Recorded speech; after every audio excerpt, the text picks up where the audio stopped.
بسم اللہ الرحمن الرحیم۔ السلام علیکم۔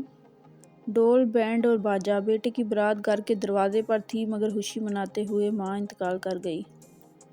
بیٹے کی شادی ہو اور ماں خوش نہ ہو، ایسا ہو نہیں سکتا، لیکن اس ماں کو کیا پتہ تھا کہ بیٹے کی جب بارات نکلے گی تو وہ مر جائے گی۔ ہوا کچھ یوں کہ بھارتی ریاست راجستھان کے شہر الوار میں انتہائی افسوسناک واقعہ تب پیش آیا جب نیرج نامی جوان کی بارات گھر سے دلہن لینے کے لیے نکل رہی تھی تو ماں بھی ڈھول کی تھاپ پر ناچ رہی تھی، مگر اچانک چکر کھا کر گر گئی۔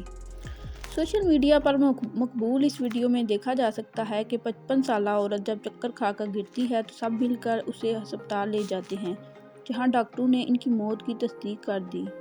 بھارتی میڈیا کے مطابق خاتون کا انتقال دل کا دورہ پڑنے سے ہوا۔ خاندان ذرا کے مطابق ابھی خاتون نے بیٹے کی شادی کی خوشی میں چند سیکنڈ ہی ڈانس کیا تھا۔ یہی نہیں بلکہ خاندانی ذرا کا یہ بھی کہنا تھا کہ دولہے کی ماں دل کے عارضے میں مبتلا تھیں اور دوائیاں کھا رہی تھیں۔